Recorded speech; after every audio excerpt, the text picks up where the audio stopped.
Hello everyone, merci à tous ceux qui m'accompagnaient en direct et merci de votre patience le temps que j'ai fait les tests techniques. Mais justement, je partageais en offline, enfin en off, micro off, qu'il y a énormément de problèmes en ce moment qui ne sont pas des problèmes à moi, des problèmes Instagram, des problèmes YouTube, des problèmes, voilà, des problèmes avec les outils informatiques.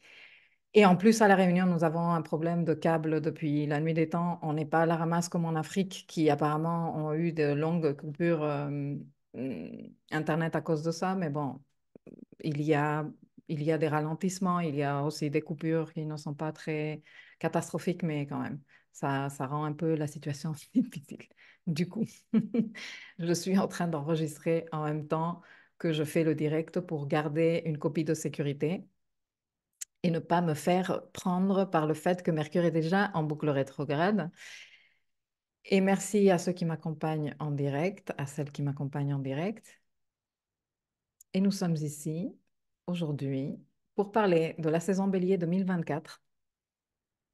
Nous allons parler un tout petit peu de la saison Bélier en soi et comment on peut utiliser les clés que l'on voit dans le thème pour l'appliquer à la dimension individuelle et personnelle. Mais comme je disais avant de lancer l'enregistrement,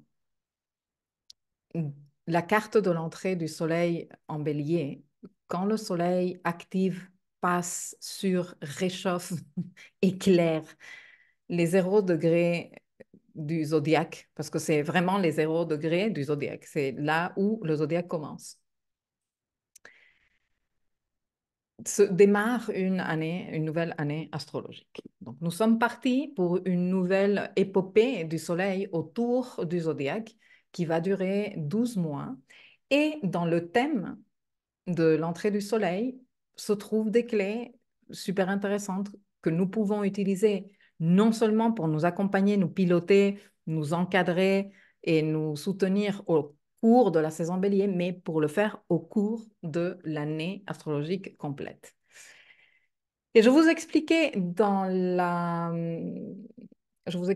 l'astroletter de la saison que j'avais choisi d'appeler la saison bélier un nouvel envol.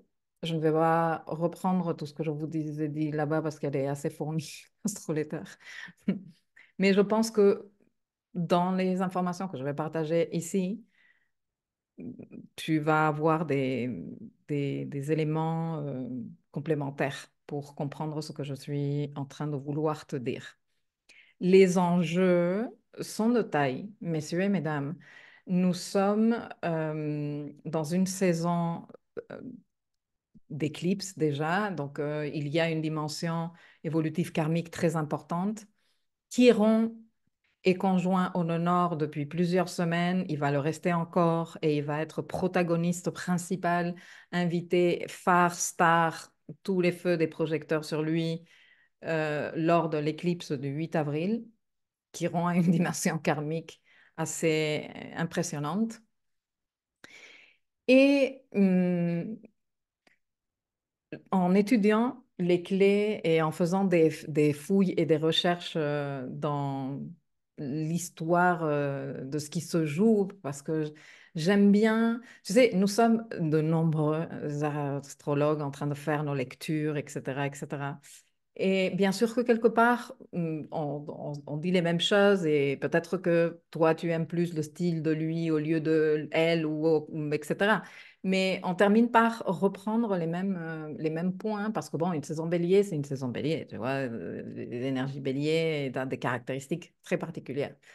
Et moi, dernièrement, pas tant pour cette histoire de me démarquer, mais pour cette histoire de moi m'éclater personnellement, j'ai envie de fouiller et de commencer de voir avec encore plus large que juste ce qui se passe là, même si ce qui se passe là va toujours être super intéressant et important pour moi, parce que l'astrologie que je pratique quasiment au quotidien avec mes coachés et tout, est une astrologie personnelle de l'individu. Donc, bon, l'individu, il n'est pas dans la transpersonnalité, justement, il est dans le côté très personnel. Mais les temps que l'on est en train de vivre et ceux qui suivent, à mon avis, ou peut-être ça, c'est à voir avec mon propre processus évolutif. Tu me diras qu'est-ce que tu penses dans les commentaires. Ça m'intéresse fortement. À mon avis, on est dans des temps qui demandent que nous nous impliquions à un autre niveau, au-delà du niveau personnel. Enfin, non, c'est pas ça exactement ce que je veux dire. Ce que je veux dire, c'est que les temps qui courent depuis un moment et qui vont continuer à courir, sont en train de nous demander de nous impliquer à un niveau personnel avec un plus grand engagement, en tenant compte, en conscientisant, en respectant très fortement comment notre implication est en train de jouer dans le grand contexte de l'humanité. C'est ça exactement ce que je voulais dire. Donc, nous continuons à travailler à notre niveau personnel, parce que une personne ne peut pas travailler transpersonnellement, c'est trop paradoxal, mais nous n'oublions pas que tout ce que nous sommes en train de faire, ne pas faire, décider, ne pas décider, accepter, ne pas accepter, consentir, ne pas consentir, vouloir voir, ne pas vouloir voir, hein, messieurs, mesdames, tout ça est super important, hein, de nous ou de ce qui se passe là dehors, tout ça est en train de participer. Tout ça est en train de participer très fortement. Moi, personnellement, je vois une très forte tendance collective dans l'astrologie des derniers temps et dans celles qui suivent encore plus. D'ailleurs, une des clés desquelles on va parler aujourd'hui est le fait qu'il y a un jeu de communication très fluide duquel je te parle depuis plusieurs saisons. Je pense que j'ai commencé à t'en parler lors de la saison Scorpion de l'année dernière, que je t'ai dit, attention, nous avons Uranus, Pluton et Neptune dans une petite danse là, très fluide. Quand on est en train de parler de transpersonnel, il n'y a pas le trigone, c'est facile, et le sextile, c'est facile, et non. Ça veut dire qu'ils travaillent très bien, que ce qu'ils sont en train de faire est en train de bien fonctionner. Et le travail transpersonnel est très difficile. Il est très difficile parce que justement, il nous demande de voir comment on fait pour concilier ce paradoxe de je suis une personne et je suis impactée par ce qui est plus grand que moi et je peux participer avec ce qui est plus grand que moi. Donc, cette, comment dire, tendance que je vois très transpersonnelle et très collective dans l'astrologie des derniers temps, surtout que 2024, je connais l'astrologie presque par cœur, est en train de nous passer ce message, en fait. Donc aujourd'hui, ce que je vais te proposer, c'est la suivante chose. On va commencer un tout petit peu par parler du thème de l'équinoxe bélier et des clés que je vois dedans. Et ensuite, nous allons parler d'autres symboliques parce que je suis allée jouer avec les numéros et avec mes différentes cartes du tarot et c'est super intéressant ce que j'ai vu. Je me suis noté ici des trucs super intéressants aussi parce que everything is connected et j'espère que je ne vais pas oublier. J'ai mes notes quelque part aussi par ici. Et ensuite, on va un tout petit peu voir comment nous pouvons nous servir de ces informations à un niveau personnel. Genre, je fais quoi avec ça? Et ce n'est que des recommandations. Bien sûr, ta propre analyse de ça, comment tu raisonnes avec ça. Et quand je dis que comment tu raisonnes, je ne dis pas comment tu raisonnes parce que tu penses que j'ai raison ou j'ai tort dans ce que je dis. C'est parce que toi, tu vas raisonner en fonction du moment évolutif dans lequel tu te trouves, en fonction de ce qui est en train de se présenter à toi en ce moment, en ce qui est prêt pour que toi, tu l'utilises. Il va y avoir des choses qui non seulement ne vont pas te parler avec lesquelles tu vas pas raisonner, mais que tu ne vas même pas entendre. Je te le dis comme ça, c'est un truc de fou. Et celles et ceux qui êtes dans le programme Architecte de ma vie, hein, combien de fois vous ne me dites pas, c'est la troisième fois que je fais cette leçon, j'ai écouté et j'ai compris des choses que je n'avais pas entendues. Je les avais carrément pas entendues parce que j'ai une prise de notes des fois antérieures et je n'ai pas noté ça. Et c'est hallucinant. Oui, c'est hallucinant parce que ça répond à la loi d'offuscation qui fait que tu n'es pas perméable à une information tant que tu n'as pas encore fait un travail de compréhension et de connecting the dots avant ça. OK? Et au fur et à mesure que tu avances, eh bien, tu es capable de voir d'autres choses, d'identifier d'autres dynamiques et de comprendre à d'autres niveaux. Ici, il n'y a pas c'est bon ou c'est mauvais, chacun son rythme, mais c'est super important que ce que moi je suis en train de te transmettre ici, tu ne le prennes pas à la virgule près. Et s'il te plaît, ne te fais pas non plus, comment dire, le sabotage de oh, ça ne me parle pas du tout, l'astrologie ne sert à rien, elle raconte n'importe quoi. Parce que non, peut-être dis-toi, ok, mais comment moi je raisonne avec ça? Comment ces clés symboliques desquelles Milka parle viennent me livrer moi des, des messages. Donc on va terminer avec ça. J'espère que ça te va. Je fais un dernier tour dans les commentaires avant de me lancer. Je ne trouve pas l'écran. Ah oui. Y aura-t-il un replay? Yes. Je suis en train d'enregistrer justement parce que si YouTube me l'a fait à l'envers, j'ai une sauvegarde de mon côté. Du coup, commençons avec la carte de l'entrée du soleil en, en bélier 2024, comme tu peux voir à l'écran. S'il vous plaît, si jamais vous ne voyez pas à l'écran, let me know. Donc, j'ai dressé ce thème. Normalement, je travaille à un niveau personnel avec les thèmes à 0 degré bélier, donc au repos, si tu veux, sans ascendant, sans rien du tout, parce que comme ça, vous ne vous mélangez pas les pinceaux et vous arrivez à faire la synastrie si vous ne voyez pas de maison, sinon ça fait beaucoup trop d'informations.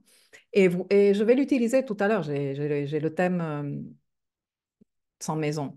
Mais là, j'ai voulu vraiment dresser le thème pour Greenish, parce que c'est le méridien zéro, et que quand on dresse un thème pour Greenish, on est en train de considérer les énergies disponibles pour l'année pour nous tous, en tant que collectif.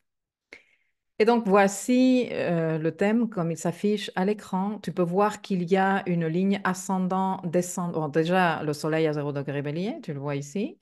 Ensuite, nous avons une ligne ascendant-descendant cancer, Capricorne-cancer plutôt. Nous avons un ascendant d'entrée du soleil en bélier en Capricorne. Ça c'est très important. La dernière année que nous avons eu un ascendant Capricorne dans le thème de l'entrée de l'équinoxe bélier était en 2020. Mais no stress, OK? Ça veut dire que ça va appeler très fortement à notre adulte intérieur, à notre capacité de nous ordonner, de rester focalisé, discipliné. Je pense qu'on a un peu raté l'affaire. On va voir si on s'y prend un tout petit peu mieux cette année. Et nous avons un axe milieu du ciel, fond du ciel, taureau, scorpion, ce qui est super intéressant parce que ces deux signes sont sous la maîtrise de Mars et de Vénus et que Mars et Vénus sont également les maîtres et dispositeurs de l'axe nodal qui est ici en bélier-balance et donc des éclipses qui sont en train de se tenir précisément au cours de cette saison bélier parce que nous sommes déjà officiellement en saison d'éclipse. Les choses qui interpellent de cette entrée, il y a énormément de trucs que je pourrais te dire, hein. On pourrait passer des heures, essayer à discuter, et toi tu verrais des trucs et on partagerait, mais ce n'est pas le but. Le but, c'est de rester quelque part concentré sur les choses qu'il y a de plus substantielles.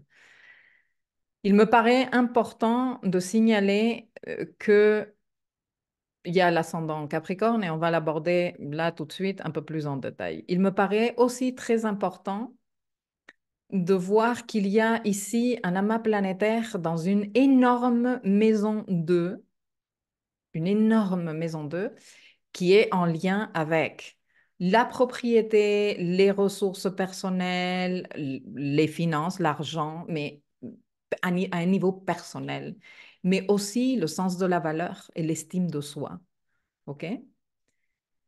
Ceci déjà nous annonce que nous allons être, au cours d'une année, très concernés par des situations de cet ordre. Alors, de cet ordre qui peut être financier, économique, c'est-à-dire tes finances personnelles, l'argent que tu gagnes, comment tu gagnes de l'argent, etc., etc.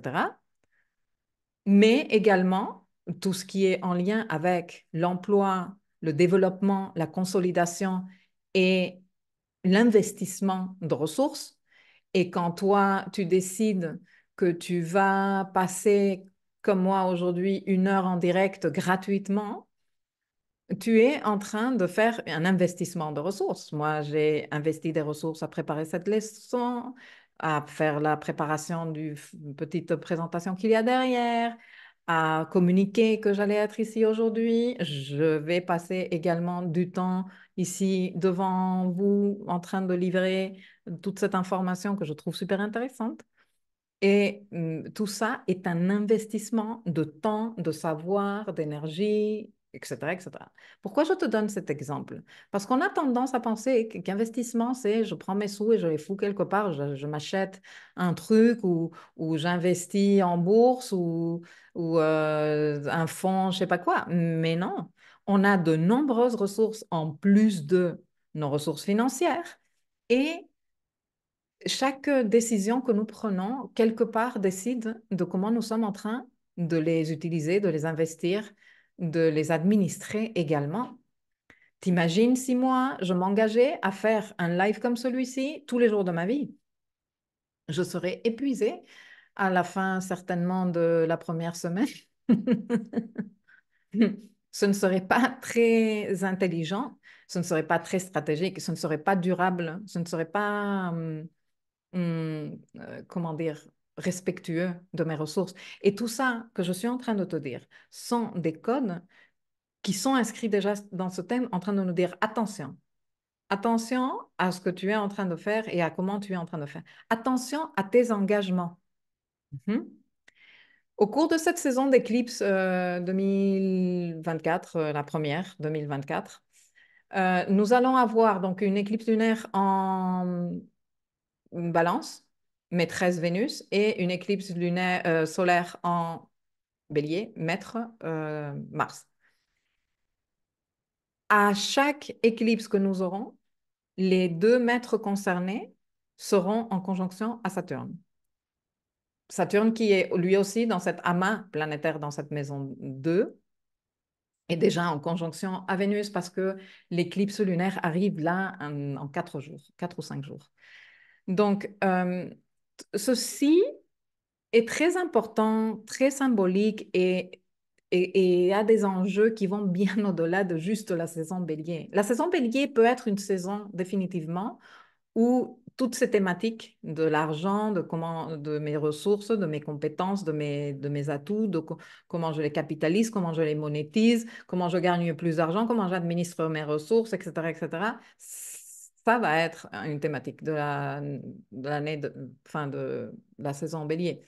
Mais ça va être également une thématique de l'année. Et comme Saturne est impliqué directement en conjonction avec les maîtres des signes où se tiennent les éclipses, ceci a des implications beaucoup plus longues. Parce que nous sommes en train ici de parler de cycle lunaire métonique. Donc, minimum à 36 mois, mais comme c'est des éclipses, à 9 ans, à 18 ans, etc., etc. Donc, super important cet amas planétaire et disons, les présences qui le conforment. Je veux te signaler que je ne sais pas si tu le vois bien, mais la maison 2 commence ici, donc en Poisson. En Poisson, nous sommes en train de faire un travail très important. J'ai commencé déjà à aborder le sujet. J'ai fait 2 capsules, dont celle qui a disparu, mais je vais mettre à votre disposition très rapidement. Et, euh, et donc, on a toutes ces présences en Poisson. Et puis, toute cette partie Bélier est aussi intégrée dans cette maison 2. C'est-à-dire que on a le pack Poisson, on a le pack Bélier, et dans le pack Bélier, nous avons déjà cette triple conjonction nœud nord, Mercure, Chiron, qui fait partie de la boucle rétrograde de Mercure, parce que Mercure est entré en boucle rétrograde pile le jour avant de l'équinoxe Bélier, et qui bien sûr est en lien avec ce boulot que nous sommes en train de faire, de guérison du masculin sacré, de l'énergie masculine, de la prise d'initiative active, d'avoir le courage, de ne pas se laisser faire, de savoir s'affirmer, et de couper le cordon ombilical de notre karma lunaire qui ne nous aide pas du tout. Donc, tu vois que tout ce pack est en train de travailler ensemble. Et que ici, nous avons Saturne. Saturne est l'adulte intérieur, celui qui se responsabilise et qui justement est l'antidote du karma lunaire. OK. Donc déjà, cette clé, elle est super importante. Une fois qu'on a regardé où se trouve le Soleil et qu'est-ce qu'il fait, que le Soleil il est en maison 2, nous pouvons regarder autre chose. Déjà, regarder où se trouve le maître du Soleil. Parce que au moment où le Soleil entre en Bélier, il est sous la disposition de Mars. Qu'est-ce qu'il fait Mars? Il est où? Eh bien, Mars, il est là. Il est en maison 1. Il est en maison 1 dans les degrés 27-28. C'est super intéressant. Alors, Mars, il est donc sous la maîtrise de Saturne parce qu'il est en Verseau et il est en train de circuler dans les degrés où ont eu les dernières conjonctions Soleil-Saturne et Mercure-Saturne avant que Saturne ne quitte le signe Verseau. Il est dans la maison 1. Il est en train de dynamiser toutes les affaires sont en lien avec moi, comment je m'organise moi, comment je vois la vie moi, comment je me présente face aux choses moi, et en train de faire contact là où nous avons fait nos dernières prises de conscience par rapport à ce que Saturne en Verseau nous avait apporté. Je te rappelle que les grands événements de on va tous mourir, piquez-vous ou c'est la mort, vous n'avez pas le droit de sortir, faites-le pour les autres, ne le fais pas pour toi, fais-le pour les autres, etc., etc., se sont tenus majoritairement avec ce Saturne en Verseau. Hum, Et en fait, l'apprentissage de Saturne en Verseau, parmi plein d'autres choses, était est-ce que tu es capable de prendre tes propres décisions et les assumer de manière complètement autonome face à ce que une bande ou plusieurs bandes de personnages, moutons ou autres soient en train de faire? Est-ce que tu peux assumer que, que, que non, que le collectif n'est pas là pour venir te dire hmm, qu'est-ce que tu devrais être en train de faire? Est-ce que tu peux te saisir de ta souveraineté intérieure? Est-ce que tu peux poser des limites à ce que le collectif représente? Tu vois, les autres, les groupes, la pression du groupe. Bien sûr que ce transit de Saturne en Verseau nous a fortement préparés à tout ce que nous allons vivre avec ce Pluton en Verseau, qui va prendre de l'ampleur. Et cette année, regarde-moi ce que nous avons ici, j'arrive. Mais voilà, Mars, il est là. Donc, ceci est important pour un autre truc que je vais te dire tout à l'heure, parce que on pourrait dire que cette année est une année hautement saturnine, pour plusieurs raisons. Les symboliques viennent confirmer, comme c'est toujours le cas, parce que everything is connected.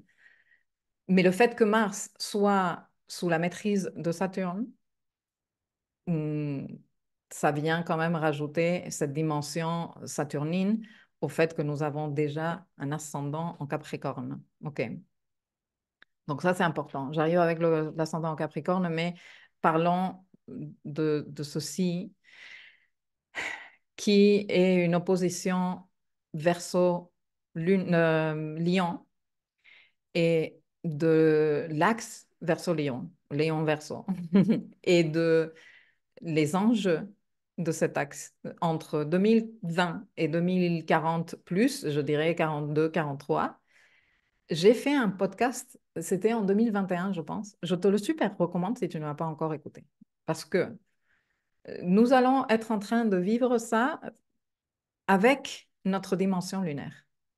Notre dimension lunaire qui est celle qui a tendance à déborder quand on sent que on n'a pas le droit d'être nous, quand on sent que on n'est pas en train de nous laisser la place, de nous permettre d'être spontanément comme nous sommes, c'est notre dimension émotionnelle. Et regarde-moi qu'elle est en opposition à pas n'importe qui, pas n'importe qui à Pluton. Pluton, la manipulation des masses. Hein? Et cette lune, comment elle va gérer? Alors, il va falloir qu'on soit tous très droits dans nos bottes et qu'on soit tous très fortement en train de faire ce travail de guérison de non, non, non, attends, je ne vais pas péter un câble, je ne vais pas pleurnicher, je ne vais pas faire un drame et une théâtralité, mais je vais me recentrer sur ce qui est important, sur ce que je suis en train de faire. Il y a de nombreux codes dans la symbolique ésotérique de ce thème qui font appel à notre discernement et celui-ci en est un. Celui-ci en est un, au discernement. Parce qu'en plus, ça va être relationnel. Regarde-moi, c'est les maisons 1 et 7. Avant de m'attaquer à l'ascendant, parlons un tout petit peu de cette conjonction que je vais aborder plus en détail dans une capsule à part, un live que je vais faire à part, que je vous ai, je pense, déjà annoncé dans l'astroletteur de la saison Bélier. Si tu n'es pas inscrit à tout ce que je vais citer ici, tu n'as pas reçu l'astroletteur, je parle du tableau de bord, tu ne sais pas de quoi je parle, etc., etc. Bon, si tu es architecte, s'il vous plaît, mesdames et messieurs, toute cette information est en ligne déjà à votre disposition. Vous n'avez qu'à cliquer sur les liens dans le dossier Live Mapping dans la section Saison Bélier 2024. OK? Tout est là déjà. Si toi, tu n'es pas inscrit architecte de ma vie, pourquoi tu n'es pas inscrit architecte de ma vie? Non, et je te laisse les liens ici en dessous. Dès que on me laisse éditer la vidéo, je te renvoie vers un article du blog où je recenserai toute l'information. Mais je vais vous parler donc de cette conjonction parce qu'elle est super importante. Mais ce qui m'interpelle très fortement, c'est que bah, elle est déjà en applicative, hein, elle est à 6 degrés, comme tu peux voir, moins de 6 degrés, et qu'elle fait sandwich avec le fond du ciel de cette carte. Le fond du ciel de cette carte qui représente notre assise, nos bases, nos fondations, et ce fond du ciel en taureau qui nous parle de, ben, nous on aime bien qu'on ne nous touche pas les choses, qu'on ne nous change pas ça, qui nous donne de la sécurité, qui nous donne de la stabilité, qui nous fait sentir que voilà, qu'on peut se fier des choses, qu'il y a une certaine prédictibilité. Je ne sais pas si ce mot existe, excuse-moi si j'ai dit n'importe quoi, hein. Mais bon, qu'il y a un caractère hum, que je peux anticiper, tu vois, que c'est pas tout le temps, je ne sais pas qu'est-ce qui va se passer. Sauf que là, nous avons Uranus en train de faire comment dire, des secouages de tapis et il est de plus en plus fortement conjoint à Jupiter qui vient lui donner des ailes comme le Red Bull. Donc, hum, moi, je dirais qu'il y a des situations qui arrivent à un niveau collectif et qui vont nous toucher tous, qui viennent ébranler ces bases un peu vétustes. Parce qu'en taureau, sans vouloir vexer qui que ce soit, ni qui que ce soit qui est taureau en maison 4. Personnellement, j'ai taureau en maison 4 et je ne me sens pas nécessairement concernée par ce que je vais dire là tout de suite. Mais en taureau, moi, ça me fait penser de temps en temps à la déco de la mamie, tu vois, qui est confortable et ça nous sert et on aime bien parce que les tasses sont depuis 25 ans toujours dans le même placard. Mais tu vois, c'est un peu vieillot maintenant. Ça lui ferait du bien, un petit air de renouveau, tu te dis. Même si bah, tu sais que les biscuits sont toujours là à la même place et que les chocolats aussi. Donc voilà, c'est un peu ce qui, ce qui va nous concerner avec ces surprises de on va commencer à innover, non? On va commencer à ouvrir les fenêtres, on va commencer à arracher le papier peint vieux de 40 ans des murs, on va se dire que peut-être on va lui faire un relooking au canapé. Voilà, ce genre de choses. Et bien sûr, tout ceci est à un niveau très métaphorique parce que, bon, si tu as cette conjonction en maison 4, peut-être c'est ça, mais t'es pas obligé. Donc, je ne parle pas de canapé littéralement, j'espère que vous me suivez, les filles et les garçons. Dans tous les cas, cette conjonction va être un appel à innover fortement dans nos vies et très fortement en lien avec les affaires taureaux qui viennent résonner avec cette maison 2. Alors, ce n'est pas la même chose une maison 2 que le signe taureau, mais il y a des analogies très fortes parce que quand on prend le, l'horoscope au repos, eh bien, taureau correspond à ce que serait la maison 2. Donc, quelque part, dans les affaires de la maison 2, on retrouve des codes taureau. Et si tu penses, idéalement, l'énergie taureau convient dans la maison 2. Voici mes affaires, ne me les touchez pas, ne me changez pas le truc. Ça, c'est mes sous, ils sont bien à l'abri dans mon compte en banque. Bon, après, hum, chaque personne est différente et bien sûr que nous ne sommes pas tous venus ici pour être pareils. Mais ce que je veux te dire, c'est que quand moi je regarde la symbolique de ce thème et je vois une telle présence énergétique de poids, hein, parce que ça pèse plus lourd que n'importe quoi d'autre, dans la maison 2, et cette conjonction qui vient parler d'innovation, de va falloir que tu te bouges les fesses, va falloir que tu penses différent, va falloir que tu innoves, va falloir que tu prennes des risques, va falloir que tu acceptes de peut-être perdre un tout petit peu plus par ici pour gagner beaucoup plus par là, et que ça va secouer le tapis de nombreuses personnes qui, peut-être parce qu'elles ont moins d'agilité, tu vois, les personnes qui ont plus une présence d'énergie fixe dans leur thème ou d'énergie terre, qui sont plus lents au démarrage. Et donc, oh là là, il faut faire des innovations, mais comment? Je ne sais pas comment m'y prendre, j'essaye d'innover, mais en fait, je patauge. Voilà. Et ce travail que nous sommes en train de faire avec le sens de la valeur, ce qui a de la valeur, qui est bien sûr la suite de ce qu'on a fait l'année dernière avec les rétrogradations de Mercure en signe de terre, où il faisait aspect à Jupiter depuis toutes ces rétrogradations. Cette année, Mercure est en rétrogradation en signe de feu et il fait tout le temps aspect à Chiron. L'année dernière, on était en train de travailler l'énergie terre et le fait qu'il était en aspect à Jupiter qui était déjà en taureau. Travailler son sens de la valeur, travailler la compréhension de ce qui était, ce qui a de la valeur et si nous sommes en train d'être cohérents dans notre façon de penser, dans nos façons de décider par rapport à tout ce que nous avons découvert. Bon, ben, tout ceci continue ce travail, mais se rajoutent des dimensions, les dimensions de surprise, de désordre, de chaos,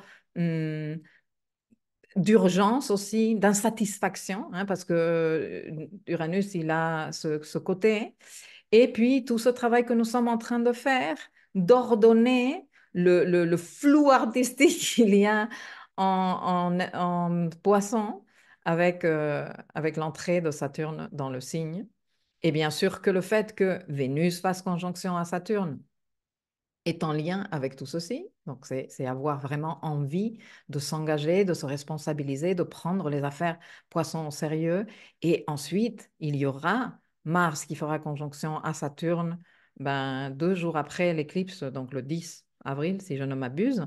Hum, et là, ce sera peut-être le moment de commencer à dynamiser et prendre action pour montrer ces engagements. Voilà. Et tout ça va venir stimuler ce secteur. Pendant que nous sommes ici dans une dynamique de manigance plutonienne, j'ai envie de dire.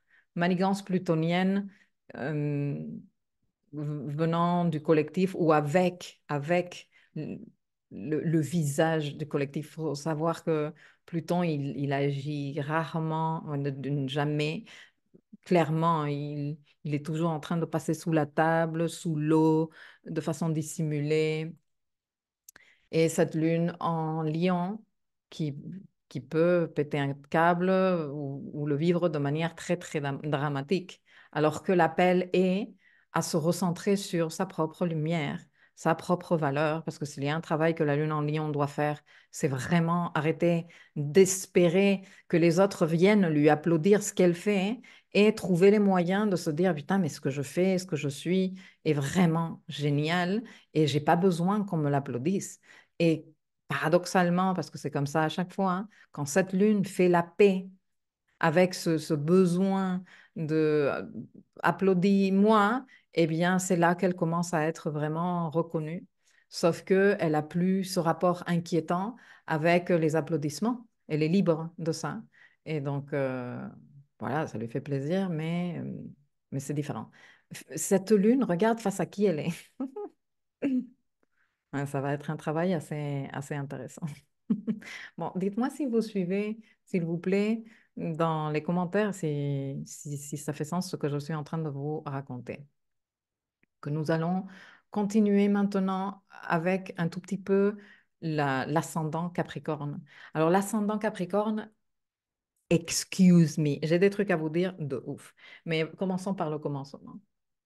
Donc, l'ascendant Capricorne, ça veut dire quoi? L'ascendant parle de comment nous allons nous présenter. Et dans une carte de révolution solaire, c'est un peu le sujet ici, l'ascendant de révolution solaire, c'est OK, c'est cultivons majoritairement cette énergie. Cultivons majoritairement cette énergie. Alors, c'est quoi l'énergie Capricorne?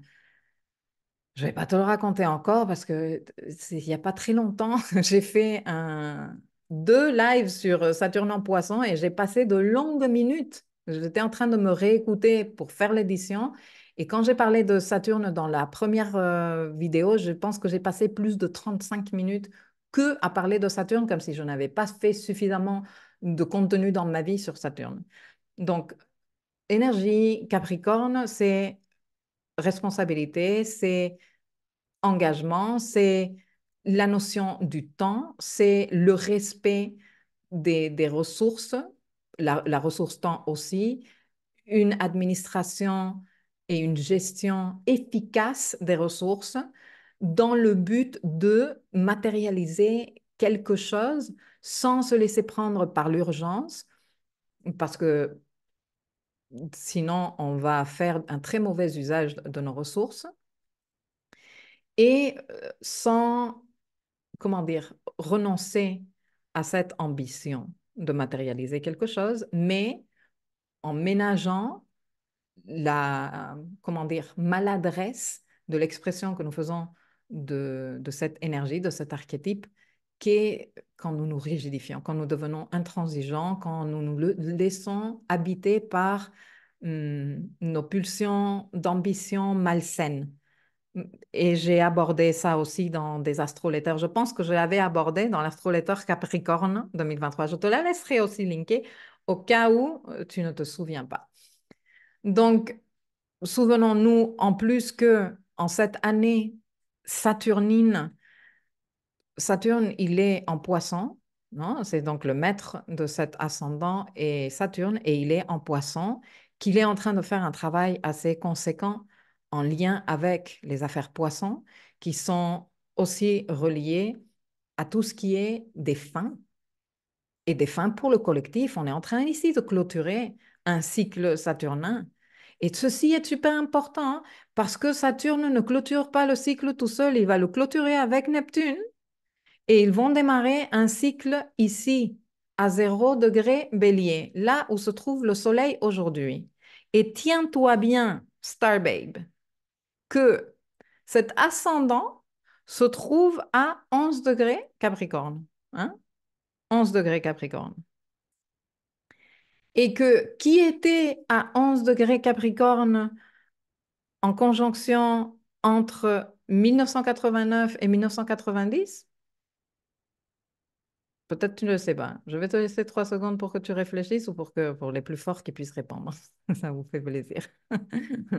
Bon, à 11 degrés, Capricorne, en conjonction, 3 fois au long de ces périodes de temps que je viens de te citer, 89-90, nous avions Saturne et Neptune.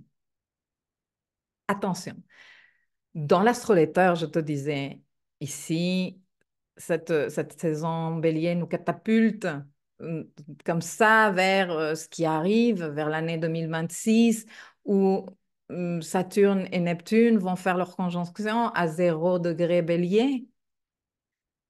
La carte mondiale de cette année a le Soleil là où ces deux seront en conjonction et l'ascendant où ces deux étaient en conjonction la dernière fois. Ce qui nous parle de justement ces nouveaux signes de fin, de finalisation et cette vraiment nouvelle ère de laquelle je vous parlais dans l'astrolecteur qui vraiment démarre. Donc, super intéressant. Rappelons-nous, s'il vous plaît, de tout ce que représente l'énergie saturnine et de comment nous pouvons l'intégrer de façon intelligente à notre quotidien. OK? Je vais regarder si vous avez des commentaires et je vais poursuivre. Oui, merci. Oui, à fond. OK, bon, je veux comprendre que vous êtes très bien en train de suivre. Alors, est-ce qu'il y a d'autres trucs que je n'ai pas considérés? Bon, un truc qui est super, super intéressant, c'est que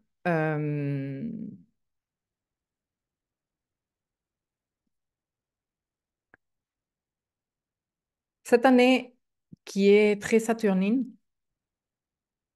parce que ascendant sous la maîtrise de Saturne et que Mars sous la maîtrise de Saturne, qui est le maître de la saison. En fait, quand on regarde Saturne, on se dit oui, mais et Saturne, il est sous la maîtrise de qui? Saturne, il est sous la maîtrise de Jupiter. Et Jupiter, il est où? Jupiter, il est chez Vénus. Et Vénus, elle est où? Vénus, elle est chez Jupiter. OK. Donc, résumé. Saturne est sous la maîtrise de Jupiter. Si Saturne est sous la maîtrise de Jupiter, c'est toujours un truc bon. Parce que ça veut dire que nous nous ordonnons, mais que quand nous nous ordonnons, nous sommes vraiment dans un truc de croissance expansif, ça nous fait du bien, nous nous dépassons nous-mêmes, ça nous redonne foi. Okay? Donc déjà, ça, c'est pas mal. Bon, après, c'est sûr qu'il y a la présence d'Uranus qu'on a déjà abordé et ce jeu qu'il y a entre lui, lui et qui va se poursuivre un bon petit moment. Mais ce Jupiter, s'il était tout seul en taureau, bon, Jupiter, il aime mettre en taureau, hein, parce que Jupiter, c'est nos limites, et en taureau, on est bien, et OK. Mais voilà, il n'est pas chez lui, sauf que il est chez Vénus. Vénus, elle est chez lui. Donc, ils sont en réception mutuelle, ce qui renforce ce Jupiter. C'est comme si nous avions les deux maîtres poissons en domicile et la Vénus en domicile aussi. Ce qui vient quelque part nous donner des éléments d'adoucissement et d'espérance, d'espoir, de vraiment, va, mets le paquet, prends-toi au sérieux. C'est sûr qu'il y a un discernement à avoir, hein. On est en train de travailler avec un axe nodal aussi très relationnel. Hum, il y a Neptune ici, hum, et le racontage de salade et la tendance à maquiller et le filtre Snapchat qui te fait une tête qui n'est même plus la tienne et le fait qu'aujourd'hui on a déjà des situations qui ne sont même pas réelles, humaines et qui ressemblent, non? Mais nous avons un élément structurant très fort en poisson que nous n'avions pas eu en 30 ans, donc c'est très très bien. Et il est non seulement toujours en sextile, hein, je t'ai vendu ce sextile, mon Dieu, quelle pub que je lui ai fait. Il est non seulement en sextile à Jupiter, et ce sextile au Terre est un sextile de manifestation très fort, donc il va encore nous accompagner cette énergie tout au long de l'année 2024. La première fois que je t'ai parlé de ce sextile, je n'avais pas étudié si profondément l'astrologie 2024 et je ne m'étais pas penchée sur l'entrée du Soleil en Bélier 2024. Donc, je n'ai pas pu te dire ça. Je pense que je t'ai dit que cette influence se terminait à la fin du premier trimestre 2024, mais finalement, non. Regarde, il est dans la carte. Et en plus, hum, ce Jupiter, il est fort. Ce qui veut dire que nous avons comme une grosse lueur d'espérance. Et c'est aussi la raison pour laquelle j'ai choisi d'aborder cette saison bélier comme je te l'ai présenté dans l'astroletter et dans le petit audio avec les couleurs et le nom que j'ai donné à la saison. Je l'ai appelé un nouvel envol. OK? Bon, je pense que je vais m'arrêter ici en ce qui concerne en ce qui concerne cette carte, parce que je pense avoir dit tout ce qu'il m'a fallu dire, le plus hallucinant étant ce qu'il y avait sur l'ascendant, enfin la coïncidence de l'ascendant et le point où on fait leur conjonction, leur dernière conjonction, Saturne et Neptune. Super intéressant, super intéressant. Donc forcément, tu vois, c'est une histoire qui est liée avec ce qui s'est passé avant, avec ce cycle qui arrive. Et ceux qui n'arrivent pas à voir ça se disent, ouais, mais c'est très loin, ou ils ne se posent même pas la question, mais regarde que non, qu'aujourd'hui, on est déjà en train de travailler tout ça. Il faut parce que sinon, quand les temps de cette nouvelle conjonction qui se fait à 0 degré bélier, qui est unique, jamais on a eu une conjonction Saturne, Neptune à 0 degré bélier, mesdames et messieurs, de notre histoire, ou en tout cas de notre histoire présente dans les éphémérides consultables par n'importe quel astrologue. Jamais. Donc, t'imagines ce que ça veut dire? Ça peut vouloir dire une toute nouvelle identité. Bon, moi, j'ai commencé déjà à faire mes explorations et mes introspections et je n'hésiterai pas à venir te les partager quand j'aurai évolué un tout petit peu plus. Hmm, mais bon, j'annonçais déjà dans l'astroletter que ça relève de l'identité humaine. Un nouvel épisode par rapport à ça. Donc, comment allons-nous participer? Comment allons-nous apporter énergétiquement à cette situation qui est déjà en train de se cuisiner? On n'a pas le droit d'arriver en 2026 et dire ah, mais qu'est-ce qui s'est Qu'est-ce qui s'est passé? Non, comment on a soutenu ça? Ou pas? Bon, je parle un peu en code parce que vous savez après qu'est-ce qui se passe et on m'éjecte et on me fait tap tap et voilà. Hum, mhm. Ok, je continue. Nous revenons à la carte. Non, nous revenons à ma présentation. Alors, les autres dimensions symboliques que je voulais partager avec toi, super intéressantes. Regarde. La première est on va commencer par la symbolique de la montagne, la symbolique ésotérique de la montagne qui est quand même une image d'élévation, ok? Et qui me fait, bon, déjà, la montagne, elle est totalement reliée à l'archétype Capricorne, parce que la chèvre qui monte les parois de la montagne d'une façon où on se demande, mais elle est en train de défier les lois de la nature et elle y arrive quand même. Donc là, nous retrouvons un code, OK? Et cette montagne qu'il faut aussi, et tous ceux et celles qui avons déjà de quelconque façon travaillé avec la montagne, que ce soit parce que vous faites de l'escalade, que ce soit parce que vous faites de la rando, que ce soit parce que vous avez fait de la méditation ou du qigong ou quelque autre chose dans la montagne, vous savez très bien que la montagne a une énergie qui demande du respect, qui demande une certaine révérence. Et pour moi, ceci est super intéressant parce qu'il y a des codes dans ce thème que je t'ai déjà partagé. Je pense que je vais arrêter le partage d'écran parce que c'est plus sympa si vous me voyez plein visage. Et en plus, je vais maintenant vous montrer des photos. Hum, Et donc, je te disais hum, que quand dans le thème, il y a d'un côté toute cette énergie qui vient souligner travail, ta valeur de toi, travail, consolide ta valeur de toi, ordonne avec ce Saturne la valeur de toi, tout le travail que nous sommes en train de faire avec Saturne en Poisson, hum, la guérison du masculin sacré, renforcer le yang avec ce nœud nord en bélier, une nouvelle identité plus forte hum, en lien avec l'énergie masculine, non, qui arrive avec ces éclipses.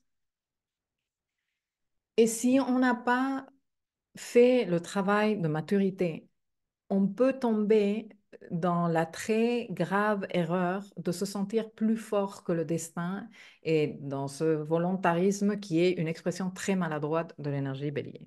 Non, mais moi je fais ce que je veux, moi je plie la fabrique de la réalité, je la plie moi.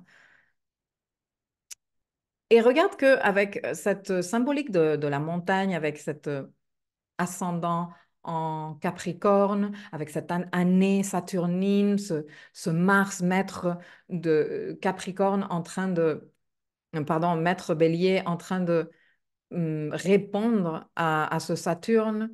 Et Saturne en poisson, en train aussi d'ordonner notre lien, enfin de nous demander d'ordonner, de respecter, d'honorer notre lien avec ce qui nous dépasse, ce qui est supérieur à nous, notre lien avec ces dimensions supérieures. Et le message de la montagne qui dit, si tu veux me gravir, il va falloir que tu n'arrives pas comme un petit malin qui te croit capable de tout, parce que je suis plus forte et je demande un certain respect, une certaine révérence. Et souviens-toi de ceci, parce que maintenant, on va aborder la symbolique numérologique et ce que j'ai fait comme lien avec mes cartes de tarot. Donc bon, cette montagne qui représente également l'idée de élévation spirituelle, de communication avec le divin, avec les mondes supérieurs, avec le grand en haut, non? Avec aussi nos anciens, comme je pense que j'évoquais dans la capsule de Saturne en Poisson. Ça fait partie de redonner de la valeur à nos anciens, qui sont ceux qui veillent pour nous dans les dimensions invisibles et de tout ce qui nous permet d'être dans cette communication, comme la méditation, comme l'emploi et plutôt la connaissance de savoir symbolique, l'acceptation de, comment dire, du regard métaphysique, non? Accepter de voir la vie avec des yeux métaphysiques, sortir de l'excès de matérialisme, ok? Donc là, nous avons une très, très belle et puissante symbolique avec l'histoire de la montagne. Ensuite, l'année 2000, en ce qui concerne la numérologie, l'année 2024 est une année 8, parce que 2 plus 2 plus 4 égale 8. Et 8, c'est très intéressant. Bon, déjà, quand on regarde dans le tarot, parce que moi, je ne suis pas, je n'ai pas une formation en numérologie suffisamment forte pour que moi, je vienne ici t'en parler. Et quand je travaille avec la numérologie, je m'intéresse, moi, les numéros me parlent beaucoup. J'aime beaucoup travailler avec mes lames du tarot. Même si je connais la numéro, d'ailleurs, moi, je suis numéro 8. C'est mon numéro de naissance et je sais que l'archétype numérologique 8 est en lien avec la manifestation par l'équilibre du haut et du bas. C'est pour ça qu'il y a de petites boules comme ça qui se rejoignent, le yin et le yang, l'esprit et la matière. euh, Non? Et nous retrouvons à nouveau ici un tout petit peu la symbolique de la montagne, qui est celle qui nous rapproche matériellement du haut pour communiquer mieux avec.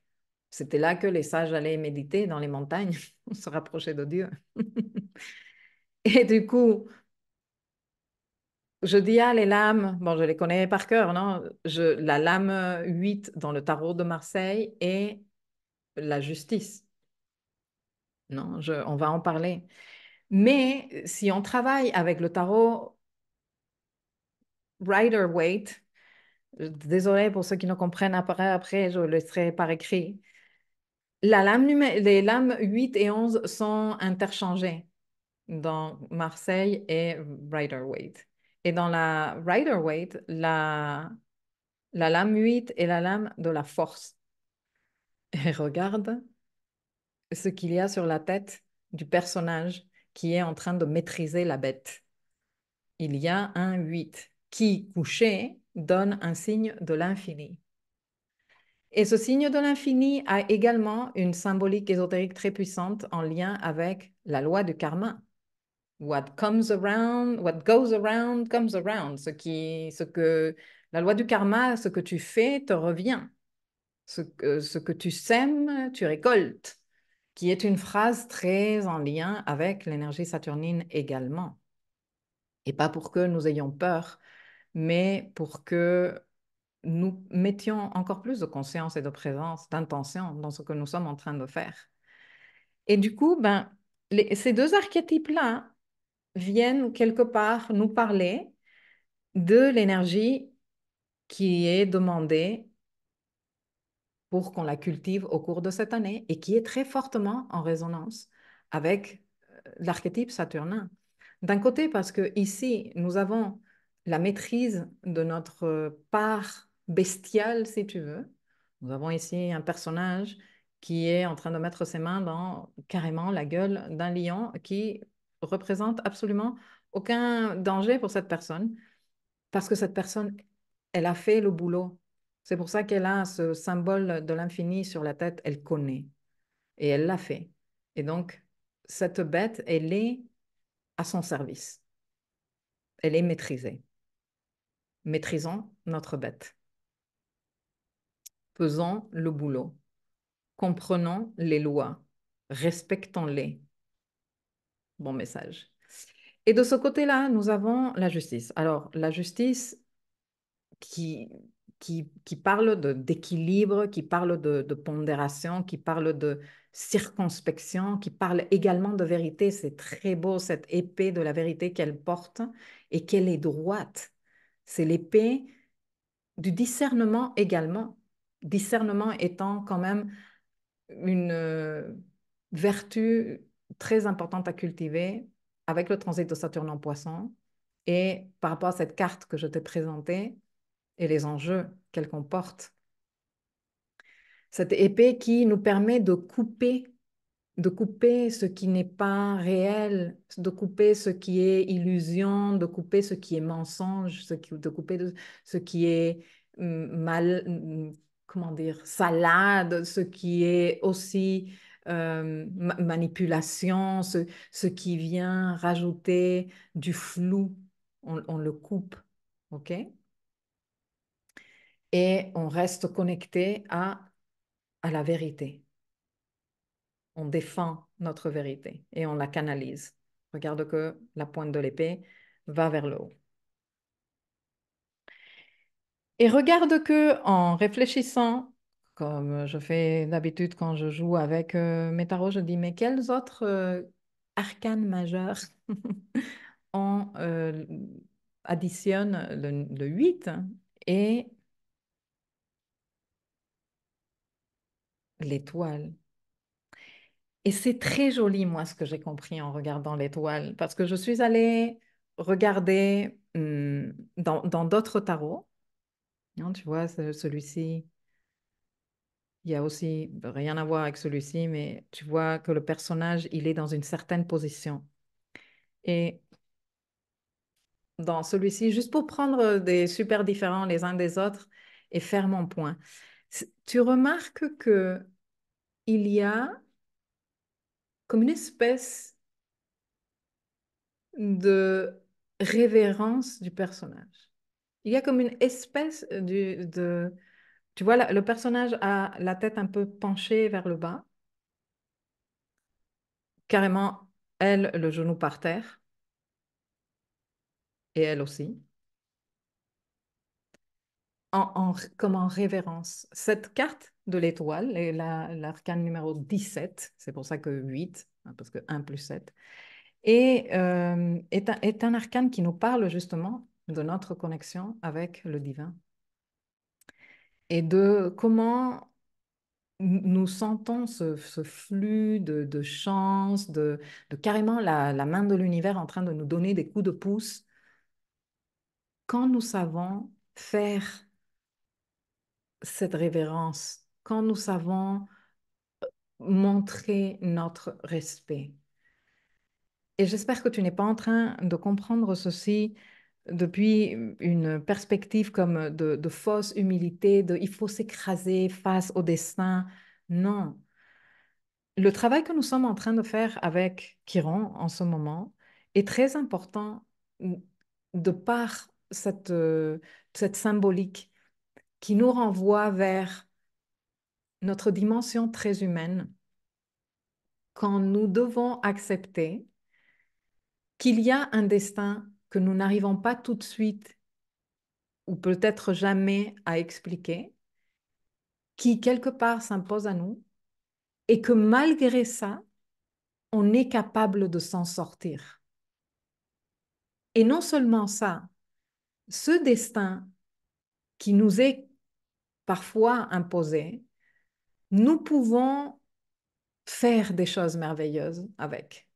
Si nous savons rester connectés à notre dimension très humaine, à notre dimension émotionnelle, qui est celle qui nous permet d'avoir un lien respectueux et sain avec notre spiritualité.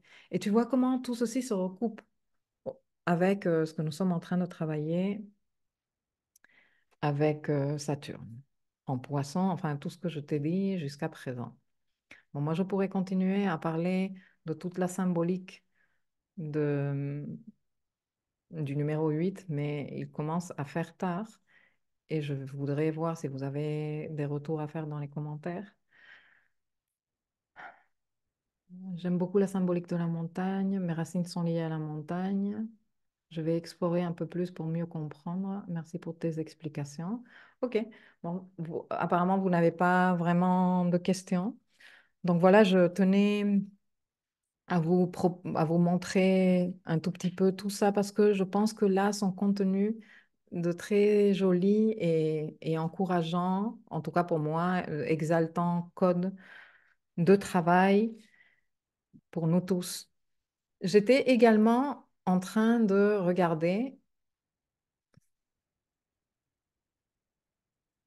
les degrés Sabian. Je pense que vous dites ça en français. C'est comme ça que vous le prononcez en français. Excusez-moi si...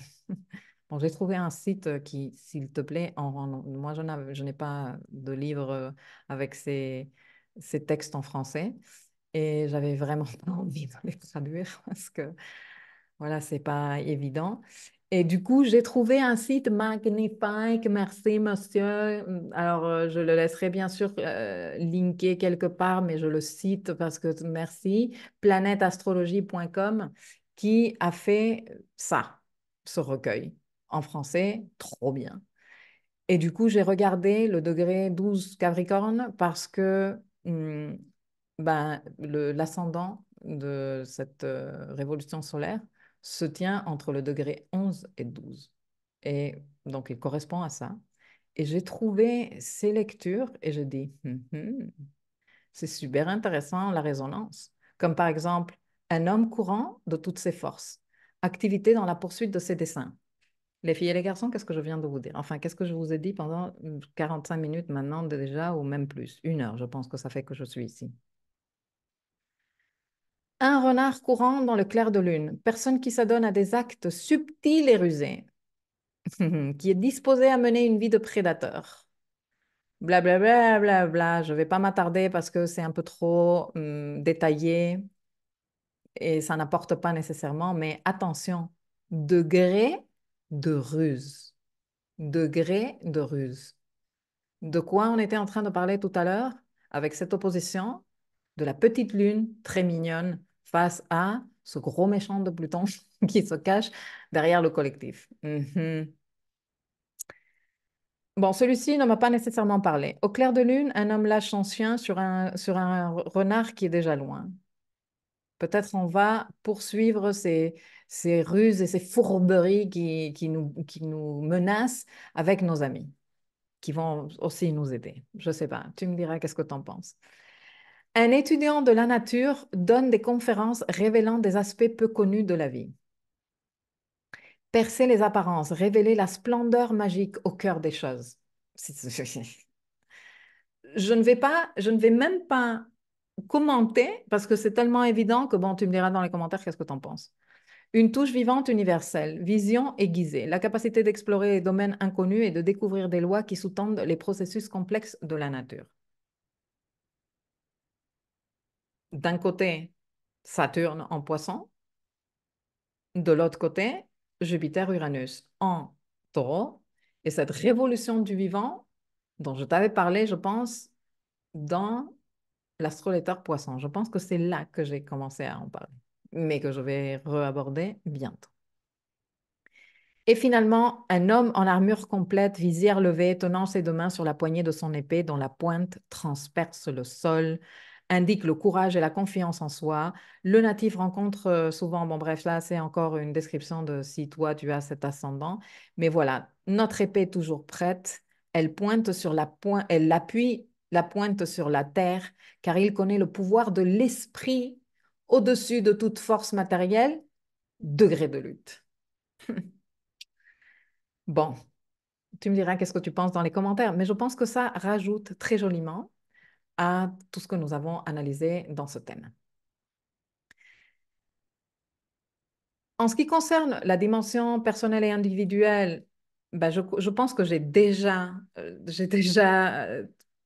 pas mal livré de clés et de codes. Dans le dossier Live Mapping, tu vas trouver cette présentation pour que tu puisses te télécharger toujours les énergies à saisir et à cultiver et à noter et à piloter principalement au long de la saison bélier. Il y a donc cet amas planétaire en bélier, comme tu peux voir ici, qui est très consistant et qu'on veut utiliser en cultivant les valeurs bélier, même si on fait des erreurs, même si on fait des maladresses. C'est pour ça qu'après, on se pilote et on se redit, OK, il faut que la prochaine fois, je fasse un peu plus gaffe. OK? Il y a donc cette Vénus et ce Jupiter en réception mutuelle qu'on veut saisir. Le trigone entre cette lune et le soleil. Ils sont en trigone.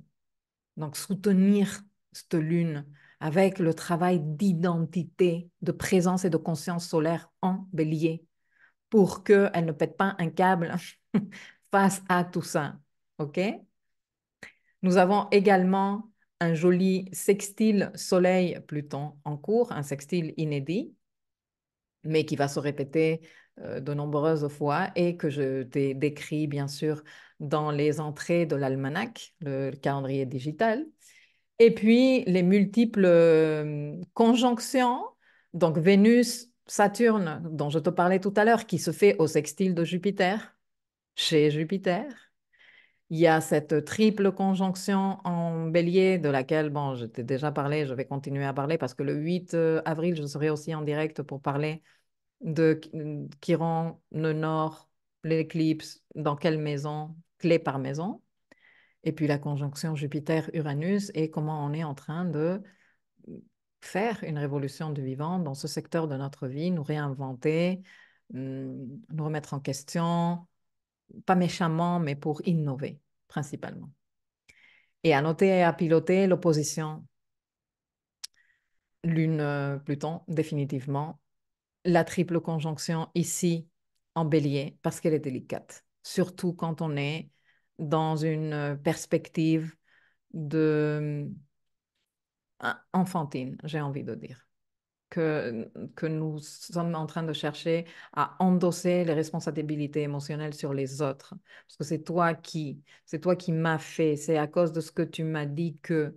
Et comme je dis très souvent, c'est sûr, les autres peuvent être des triggers, des déclencheurs, mais check avec toi. Check avec toi qu'est-ce qui s'est passé et pourquoi ça s'est passé avant d'endosser des responsabilités. Parce que si tu endosses les responsabilités, en fait, tu ne fais que perpétuer le fait que n'importe quoi et n'importe qui peut venir déstabiliser ton intérieur. Hmm?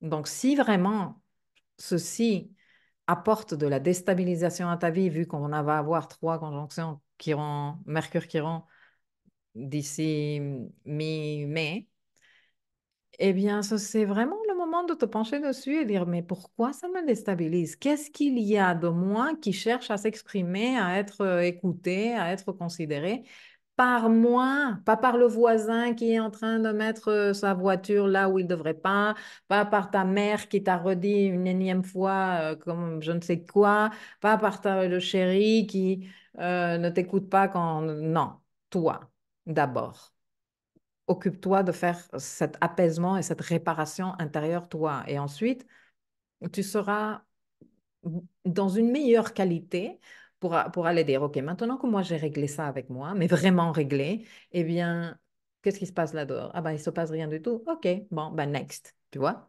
Voilà. La conjonction Jupiter-Uranus, je l'ai mise aussi ici parce que ben, elle risque de nous faire bouger le tapis et comme je te disais tout à l'heure, c'est pas nécessairement agréable toujours, même si ça aide, hein, parce que quand on nous fait bouger le de tapis, on se dit, ah, mais finalement, c'était dégueulasse sous le tapis, je vais passer l'aspi. Je vais acheter un nouveau tapis. Bon, finalement, je vais peindre. Voilà. Et on fait des trucs sympas quand on nous bouge le tapis. Et puis, je t'avais pas dit ça parce que c'est quand même toute une explication qu'il faut que je te dise qu'est-ce que c'est le out of bounds. Mais nous sommes en train d'entrer là, sérieusement, dans une période c'est un truc qui se passe environ chaque 9 ans.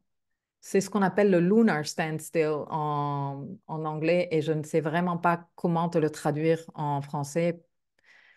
Ce serait vraiment un sujet pour faire une ou plusieurs leçons parce que c'est un peu technique, mais c'est super intéressant. Mais la Lune, elle est hors limite solaire. Ce qui veut dire que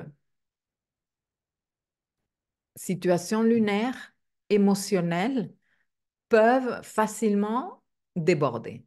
Ça peut également vouloir dire, dans un monde très conscient et évolué, qu'on est capable finalement de sortir de certains schémas lunaires. Moi, je veux les deux, parce que ces débordements peut-être que vont nous aider à conscientiser.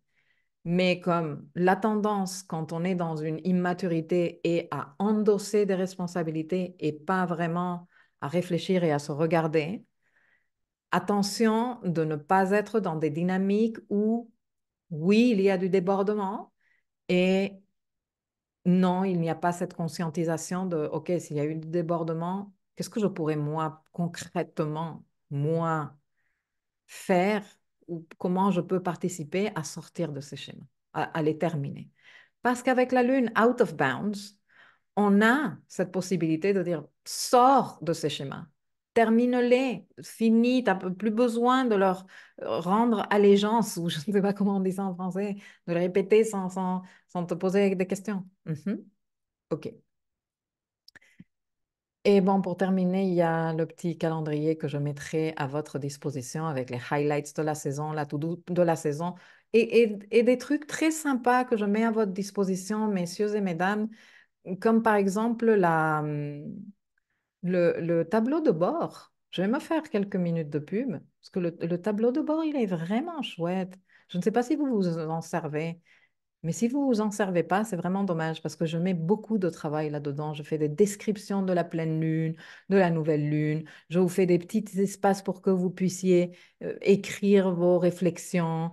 Il est composé de parties. Il y a le workbook, là, tu es en train de voir le workbook, mais il y a aussi le tableau de bord où je te présente l'énergie de la saison, les astrofacts. Je te dis, regarde, chaque fois que tu prends action pour tes projets, tes objectifs, tes ambitions, tu vibres avec l'énergie bélier. Chaque fois que tu dis non à ce qui n'est pas primordial pour toi, pour rester focus sur tes priorités et y investir ton énergie et tes ressources, tu vibres avec l'énergie bélier. Je te donne des pistes pour que tu saches.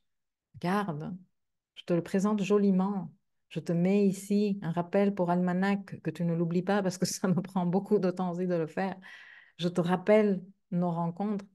L'information que tu vois ici n'est pas copier-coller ailleurs. Je ne fais pas du copy-paste de, par exemple, tout à l'heure, j'étais en train de te montrer ce que j'écris de la lune et de la pleine lune et de la nouvelle lune. Tu ne trouveras pas du copy-paste de cette pleine lune et plus éclipse lunaire en balance dans l'almanach et dans les leçons de live mapping. Non, non, non.